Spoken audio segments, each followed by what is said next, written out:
Hello दोस्तों, तो कैसे हैं आप लोग। मेरा नाम दीपांशु राजपूत है। तो आज की इस विशेष क्लास में मैं आपको क्या बताऊंगा कि केमिस्ट्री और फिजिक्स में कैसे नंबर लेके आए, कैसे आप क्लास 12 2026 में यानी कि बोर्ड 2026 में, बोर्ड 2026 में हिंदी मीडियम वाले बच्चे कैसे 95 मार्क्स लेके आए फिजिक्स में और केमिस्ट्री में। देखो, फिजिक्स में केमिस्ट्री में 95 मार्क्स ले आना बहुत बड़ी बात नहीं है। आप इस बात को दिमाग में रखो कि एनसीईआरटी को अगर आप पढ़ोगे तो बिल्कुल ला सकते हो। तो आज मैं इस वीडियो में आपको बताऊंगा कि केमिस्ट्री यानी कि रसायन विज्ञान में हम कैसे 95 प्लस मार्क्स स्कोर कैसे लाएं। तो मैं आपको अपनी अपनी स्ट्रेटजी बताऊंगा जिससे मैंने केमिस्ट्री में 95 मार्क्स स्कोर किया। तो मेरा पर्सनल एक्सपीरियंस आपसे क्या कहता है दोस्तों कि कैसे लाइन 95% मार्क्स बोर्ड 2026 में। तो सबसे पहले हमें अपने सिलेबस को जानना पड़ेगा। सबसे पहला पॉइंट हमारा क्या होगा दोस्तों कि सिलेबस को जानो कि आपका सिलेबस क्या है दोस्तों, कि आपको पढ़ना क्या है कक्षा 12वीं में। तो आपको क्लास 12 में यूपी बोर्ड, क्लास 12 में यूपी बोर्ड, बिहार बोर्ड या राजस्थान बोर्ड, जो भी एनसीईआरटी वाले बोर्ड है, जो भी हिंदी मीडियम बोर्ड है, यूपी बोर्ड में लिख के चल रहा हूं यहाँ पे, यूपी बोर्ड 12th में, यूपी बोर्ड कक्षा 12वीं में कितना सिलेबस हमें पढ़ना है। तो हमारा सिलेबस क्या है, सबसे पहले मैं आपको सिलेबस बताऊंगा, यानी कि आपको पढ़ना क्या है ये बताऊंगा। तो पढ़ना आपको क्या है, सबसे पहला चैप्टर जो आपको पढ़ना है वो है विलियन चैप्टर। मैं आपको विलियन पढ़ा चुका हूं दोस्तों। जिसने विलियन चैप्टर नहीं पढ़ा वो जाके प्लेलिस्ट को चेक करो, प्लेलिस्ट में विलियन चैप्टर की प्लेलिस्ट बन चुकी है और विलियन चैप्टर को पढ़ो, बहुत मजेदार चैप्टर है दोस्तों। तो सबसे पहला चैप्टर जो है वो विलियन चैप्टर है। क्लास 12 रसायन विज्ञान का पहला चैप्टर विलियन चैप्टर है। दूसरा चैप्टर क्या है, दूसरा है विद्युत रसायन। दूसरा क्या, दूसरे चैप्टर का नाम क्या है दोस्तों, विद्युत रसायन। विद्युत रसायन, इस चीज को नोट डाउन करो, मेरे साथ अपने नोट्स बनाओ और इस चीज को नोट डाउन करो कि केमिस्ट्री का सिलेबस क्या है। केमिस्ट्री में टोटल 10 चैप्टर हैं, टोटल 10 चैप्टर हैं केमिस्ट्री के अंदर। विलियन दूसरा चैप्टर का नाम है विद्युत रसायन। विलियन विद्युत रसायन, विलियन है विद्युत रसायन, दूसरा चैप्टर है। तीसरा चैप्टर क्या है, रासायनिक बलगतिकी।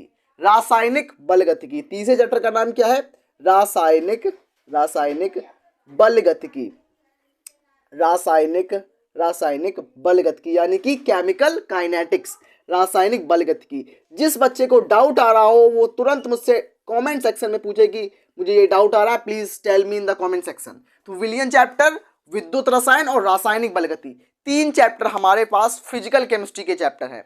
यानी केमिस्ट्री हमारी तीन भागों में बटी हुई होती है, physical chemistry, organic chemistry, inorganic chemistry. Physical chemistry, organic chemistry और इनऑर्गेनिक केमिस्ट्री। तो हमें क्लास 12 में सिर्फ और सिर्फ तीन चैप्टर पढ़ने हैं। तीन चैप्टर जो है फिजिकल केमिस्ट्री के हैं। ये तीन चैप्टर हमें फिजिकल केमिस्ट्री के पढ़ने हैं। मतलब इन तीन चैप्टर के अंदर ही हमें न्यूमेरिकल को पढ़ना होगा, न्यूमेरिकल को पढ़ना होगा इन तीन चैप्टर के अंदर। तो इन तीन चैप्टर के अंदर हम क्या पढ़ेंगे दोस्तों, इन तीन चैप्टर के अंदर हम क्या पढ़ेंगे, न्यूमेरिकल को। न्यूमेरिकल, न्यूमेरिकल, न्यूमेरिकल किस में पढ़ेंगे, विलियन में पढ़ेंगे, विद्युत रसायन में पढ़ेंगे, रासायनिक बलगतिकी में हम न्यूमेरिकल पढ़ेंगे। उसके बाद अकार्बनिक रसायन यानी कि इनऑर्गेनिक केमिस्ट्री, हमारे पास दूसरी शाखा आती है इनऑर्गेनिक केमिस्ट्री। इनऑर्गेनिक केमिस्ट्री में क्या होता है दोस्तों, D and F block elements, उसके बाद कोऑर्डिनेशन कंपाउंड, यानी कि डी तथा एफ ब्लॉक के तत्व, डी तथा एफ ब्लॉक के एलिमेंट्स, डी तथा एफ ब्लॉक के तत्व, ब्लॉक ब्लॉक के तत्व, ब्लॉक के तत्व, डी एंड एफ ब्लॉक के एलिमेंट्स। उसके बाद पांचवा चैप्टर जो हमारा होगा वो होगा उप सह संयोजी यौगिक। क्या होगा दोस्तों, उप सह संयोजी, उप सह संयोजी, उप सह संयोजी, क्या बोलेंगे, कोऑर्डिनेशन, कोऑर्डिनेशन कंपाउंड यानी कि उप सह संयोजी यौगिक।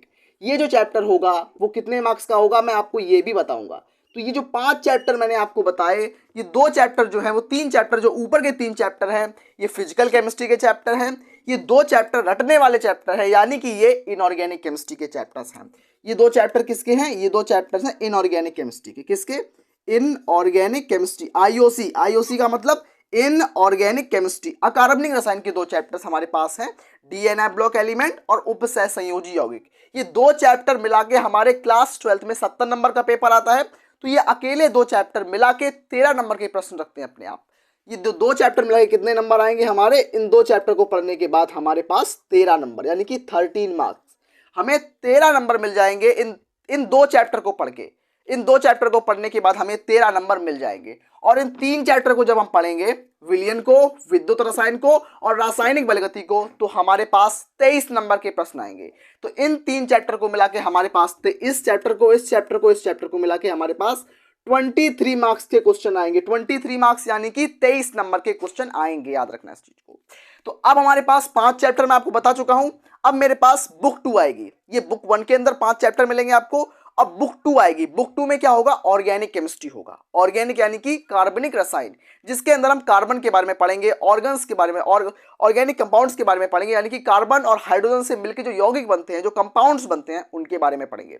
तो वो 5 चैप्टर के अंदर हम पढ़ेंगे। इसको मेट के मैं दोबारा से लिख रहा हूं उस चीज को कि बुक 2 के अंदर हम क्या पढ़ेंगे। ये जो हमने पूरा लिखा था, ये बुक 1 के बारे में लिखा था। बुक 1 केमिस्ट्री और फिजिक्स में 2 बुक होती है। ये बुक 1 का चैप्टर है, इसमें 5 चैप्टर हमें पढ़ने बुक 1 में। अब बुक 2 पे चलते हैं हम। तो आइए इसको मेट देते हैं, बुक 2 पे लेके चलते हैं आप लोगों को। बुक 2 पे देखते हैं। तो बुक 2 में कौन से चैप्टर्स आएंगे दोस्तों? तो बुक 2 के अंदर हमारे पास 5 चैप्टर आएंगे। कौन कौन से चैप्टर?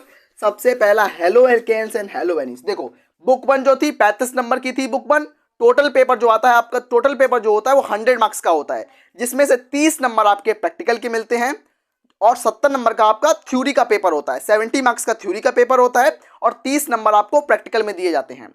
70 नंबर में 35 नंबर जो आपको मिलते हैं, 35 प्लस 35 बराबर 70, मतलब 35 नंबर जो आपको मिलेंगे वो बुक 1 से मिलेंगे और 35 नंबर जो मिलेंगे वो आपको बुक 2 से मिलेंगे। तो बुक 1 में 5 चैप्टर है, बुक 2 में 5 चैप्टर है। बुक 1 में भी 5, बुक 2 में भी 5। 35 नंबर की बुक 1, 35 नंबर की बुक 2। तो दोनों बुक्स जो होंगी वो बराबर मार्क्स की होंगी।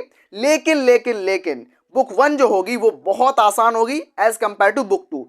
बुक 2 जो है वो ऑर्गेनिक केमिस्ट्री की है, इसलिए कुछ बच्चों को ऑर्गेनिक केमिस्ट्री टफ लगती है। तो मेरा मानना ये है कि बुक 1 जो है वो ज़्यादातर बच्चों को, मेरा लॉन्ग एक्सपीरियंस ही बोलता है कि बुक 1 लोगों को आसान लगती है, लेकिन बुक 2 भी आसान है। अगर मैंने यहाँ पर बताया है कि 95 मार्क्स कैसे लाएं, तो वो बुक 2 भी पढ़नी होगी। बुक 1 और बुक 2 दोनों पढ़ने के बाद आप 95 मार्क्स ले पाओगे। तो दूसरी बात क्या होगी हमारे पास? बुक 2। बुक 2 के अंदर 5 चैप्टर मिलेंगे। बुक 2 के अंदर हमारे पास 5 चैप्टर मिलेंगे केमिस्ट्री में। केमिस्ट्री यानी कि रसायन विज्ञान में, केमिस्ट्री में। तो पहला चैप्टर जो हमारा 6वां चैप्टर होगा, हम 5 चैप्टर पढ़ चुके हैं। 5 हम पढ़ चुके हैं दोस्तों, 1 से लेके 5 तक हम पढ़ चुके हैं बुक 1 के अंदर। अब हम बुक 2 के अंदर पढ़ेंगे 6 से लेके 10 तक। तो बुक 6, 7, 8वां चैप्टर, 9वां चैप्टर और उसके बाद 10वां चैप्टर। हमारे पास 10वां चैप्टर होगा। हमारे पास 6वां चैप्टर क्या बोलता है? Hello alkane and hello arene. हमारे पास 6वां चैप्टर जो होता है वो hello alkane and hello arene होता है। ये कितने नंबर का आता है? ये 7 से लेकर 8 नंबर कैरी करता है। ऑलमोस्ट 6 नंबर तो यहाँ से या 7 नंबर तो यहाँ से कहीं नहीं गए। 7 नंबर कहीं नहीं गए। अगर आपने hello alkane and hello arene को पढ़ लिया तो आपके आगे वाले जो चैप्टर्स होंगे, जैसे कि alcohol, phenol and ether, aldehyde, ketone and carboxylic acid, ये आसान हो जाएंगे आपके लिए। तो 6वां चैप्टर क्या होगा? Hello alkane and hello arene. क्या होगा? हेलो एल्केन तथा हेलो एरीन तथा हेलो एरीन तथा हेलो एरीन। ये 6वां चैप्टर होगा हमारा, हेलो एल्केन तथा हेलो एरीन। 7वां चैप्टर हमारा क्या होगा? Alcohol, phenol and ether. 7वां चैप्टर क्या होगा? एल्कोहल मतलब दारू। एल्कोहल,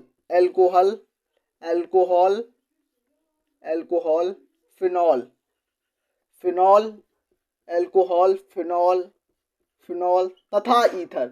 एल्कोहल, फिनॉल तथा ईथर के बारे में पढ़ेंगे। 3 चीजें अलग अलग पढ़ेंगे। तो ये बहुत आसान से टॉपिक है। ये चैप्टर जो है वो भी 7 नंबर में है, ये 7 नंबर में है, ये वाला भी 7 नंबर में है। अब मैं 8वां चैप्टर जो आपको बताऊं वो होगा aldehyde, ketone and carboxylic acid. क्या चैप्टर का नाम 8वां चैप्टर है? हमारे केमिस्ट्री का सबसे बड़ा चैप्टर जो है वो है aldehyde, ketone and carboxylic acid. 8 number का चैप्टर है। कौन सा चैप्टर है? एल्डिहाइड। मैं इंग्लिश मीडियम में भी पढ़ाता हूँ, हिंदी मीडियम, दोनों मीडियम में पढ़ाता हूँ दोस्तों। एल्डिहाइड, कीटोन प्लस मतलब तथा लिख लो, तथा कार्बोक्सिलिक एसिड।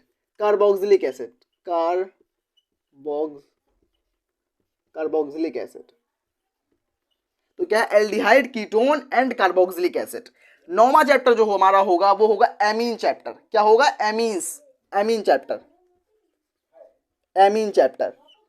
चैप्टर के बाद हमारा जो 10वां चैप्टर होगा ऑर्गेनिक केमिस्ट्री का वो होगा बायोमोलिक्यूल यानी कि जैव अणु। ये बहुत आसान चैप्टर, इसमें प्रोटीन, लिपिड, मिनरल, न्यूट्रिशन और डीएनए, आरएनए, इन सभी जो हमारे बायोमोलिक्यूल्स हैं उन सब के बारे में पढ़ेंगे। तो बहुत इंटरेस्टिंग चैप्टर होने वाला है। 10वां चैप्टर हमारा बायोमोलिक्यूल यानी कि जैव अणु, जैव अणु के बारे में पढ़ेंगे, जैव अणु, जैव अणु। तो दोस्तों हमने आपको बताया बुक 1 और बुक 2 केमिस्ट्री के मोस्ट इंपॉर्टेंट सभी चैप्टर्स के बारे में।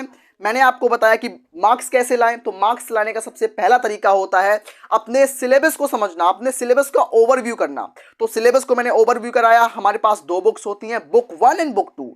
हमारा पेपर कितने नंबर का होता है? 70 नंबर का होता है थ्योरी वाला और 30 नंबर का प्रैक्टिकल वाला।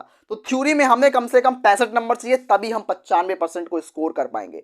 जब आप फिजिक्स केमिस्ट्री में 95 मार्क्स स्कोर कर पाएंगे, तभी आप टोटल जो आपका जो परसेंटेज बनता है, जब आप डिस्ट्रिक्ट की मेरिट बनती है या आपकी स्टेट लेवल की मेरिट बनती है, तभी आप अपना नाम ले पाएंगे और तभी आप टॉपर लिस्ट में आ पाएंगे दोस्तों। तो इस चीज को समझने में अगर कोई भी आसानी है, अगर आप वीडियो अच्छा लगा हो तो दोस्तों एक लाइक जरूर करना, मेरे साथ बने रहने के लिए सब्सक्राइब करना, क्योंकि अब रेगुलर क्लासेस चलेंगी।